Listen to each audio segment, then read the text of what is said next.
নমস্কার, কেমন আছেন সবাই? নিশ্চয়ই ভালো আছেন। আর আজকের ভিডিওটা ঠিক দুপুরবেলা থেকে শুরু করেছি, তাও হসপিটাল থেকে। শাশুড়ি মা চোখ অপারেশন করেছে, তো সেখান থেকে ভিডিওটা শুরু করলাম।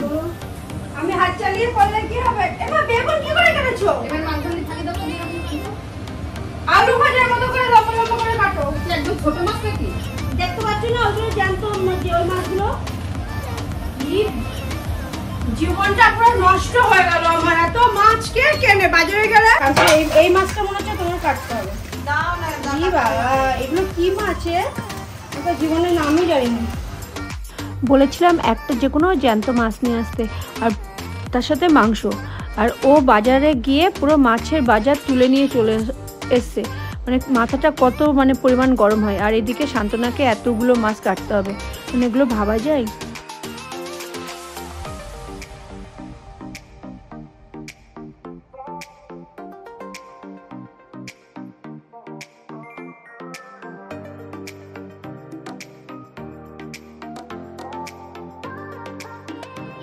তো মাছ কাটার জন্য আমি শান্তনাকে সব মাছগুলো দিয়ে দিলাম। আর এদিকে মাছের বাজারের প্যাকেটটা আর কি ভালো করে ধুয়ে নিচ্ছি। আর যেহেতু আমাদের এখানে নোংরার গাড়ি সপ্তাহে 3 দিন আসে, তো মাছের প্যাকেটগুলো না ভালো করে আমরা ধুয়ে আর কি বেসিনের থেকে ভালো করে ধুয়ে নিয়ে আর কি ডাস্টবিনের মধ্যে রাখি, না হলে তো গন্ধ হবে।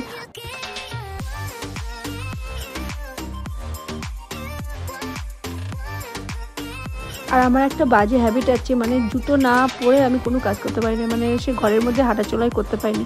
তো এখানে মনা আসলো, এসে আমাকে জুতোটা দিয়ে গেল। বললো গঙ্গার ট্যাংরা আর বাচ্চা মাছ, বাচ্চা এই যে আমার রান্না হয়ে গেছে।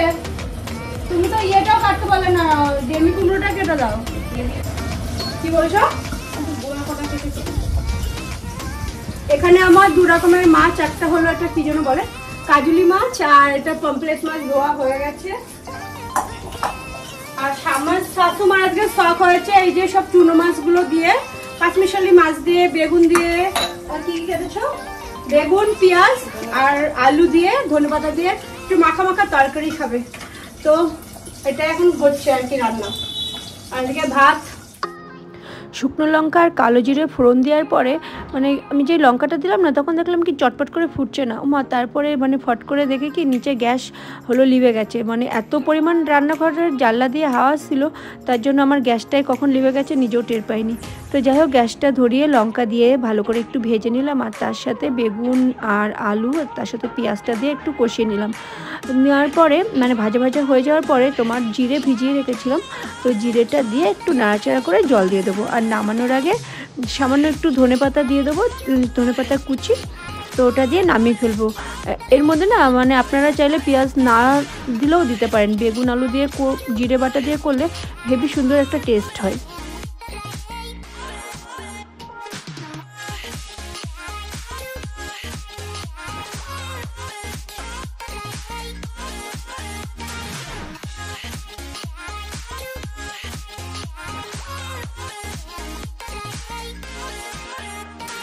চোখ অপারেশন করে আর ঘরের মধ্যে বসে বসে টাইম কাটাতে পারছি না। আমার রান্না টেস্ট করার জন্য চলে এসছে। একটু তাকাও এদিকে, আমার শাশুমা কালা চশমা পড়েছে, লাগছে পুরো রাধি মুখার্জি। আমার শাশুমা রান্না করছে, কি সব বলো।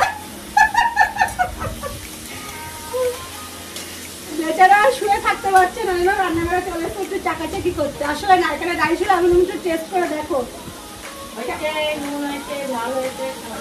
ভালো আছে কি না? শুধু জিরে দিয়েছি, জিরে ভিজিয়ে রেখেছিলাম, সেই জিরেটা দিয়েছি, জিরে বাটাটা দিয়ে করেছি। যাক, রান্না করলাম, রেজাল্টটা গুড বললো, গুড হয়েছে করতে। রুটি খাও, আলু পেঁপে তরকারি করেছি তো সকালে। কাটবে তো শান্তনা দ্বারা। ও আমি টেবিলে রেখেছি, ওটা তাও নিয়ে আসো। ওখানে না, ওখানে মন্দিরে ওগুলো তুমি এর থেকে নিয়ে আসো, আমি কেটে দিচ্ছি। খাওয়া ভালো তো, দীঘার ওখানে তুমি যা খাবার চিন্তা দিতে তোমার হজম হয়ে যায় তো, খিদে পাবে। আর দেখে তোমার খেতে ইচ্ছে হবে, চটপটি মাখা, এই মাখা ও মাখা, সেগুলো সব খেতে ইচ্ছা হবে তোমাদের। তো মাংস বসিয়ে দিয়েছি, এই যে আর মাংসটাকে আমি টক দই দিয়ে আর নুন দিয়ে ম্যারিনেট করে রেখে দিয়েছি। আর এদিকে আমার কর্তা খাচ্ছে। এদিকে আমার সান্তনা ডার্লিংকে একটু দেখে নাও সবাই, কাল থেকে আসবে না, দীঘায় যাচ্ছে উনি ঘুরতে। আর আমার শাশুড়ি এখানে সান্তনাকে কি লাগবে না লাগবে সব কিছু, আর সুগন্ধ হজম হয় বেশি। এটা তো সত্যি কথা, আর কি না মাংসের মশলাটা করে নিয়ে আসলে। সান্তনা ডার্লিং এসছে, আমাদের মাউনি ডার্লিং এর এখনই কান্না পাচ্ছে, সান্তনা থাকবে তাই না, তাই সরি সান্তনা যাবে বলে সবাই এত পাগল হয়ে যাচ্ছে, লাস্টে সান্তনা ঠিকঠাক করে ঘুরতে পারলে হয়, আমার মতো অবস্থা না হয়। আমি যখন ঘুরতে যাই ঠিক করে ঘুরতে পারিনি। তো দেখে বুঝতেই পারলে যে রান্নাঘরে আমাদের কি চলে, হাসি আড্ডাই আর কি। আর এদিকে দেখো রাত্রেবেলার জন্য মটন আর পোলাওটা আমি রান্না করে রেখে দিলাম। আর এদিকে আমার শাশুমার কাছে হলো একটা ব্যাটারি ছিলাম, যে ঘড়ির টিভির ঘরের মানে আমাদের যে ডাইনিংয়ের ঘড়িটা, সেটার ব্যাটারিটা মানে চলছে না। তারপরে লাস্টে ঘড়িটা খুলে দেখি ঘড়ির ইয়ের কাঁটাটাই মানে সেকেন্ডের কাঁটাটাই খুলে পড়ে গেছে। বললাম না আজকে আমাদের ঘড়ি ঘোরা হয়ে গেছে। ওমা একটা ব্যাটারি লাগবে,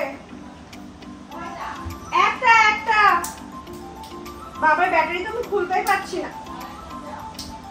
না আর একটা লাগবে না, একটাই হয়ে যাবে। কিন্তু এখন কটা বাজে সেটাই দেখতে হবে। এটা সেকেন্ডের কাছে খুলে পড়ে গেছে। এটা একটা কিন্তু সেকেন্ডের কাছে খুলে পড়ে গেছে।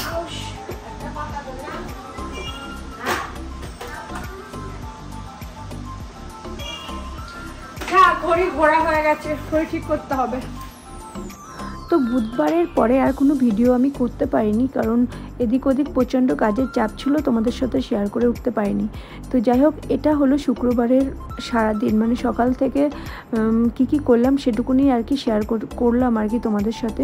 তো যদি ভালো লাগে ভিডিওটাকে লাইক করে, কমেন্ট করে, সাবস্ক্রাইব করে আমার পাশে থেকো। আর তোমরা সবাই ভালো থেকো। খাওয়া হচ্ছে, বাধ্য হয়ে আমাকে জানলা দিয়ে দিতে হলো, না হলে মাংসটা ফুটছিলই না। আর এখন ঘড়ি কাটা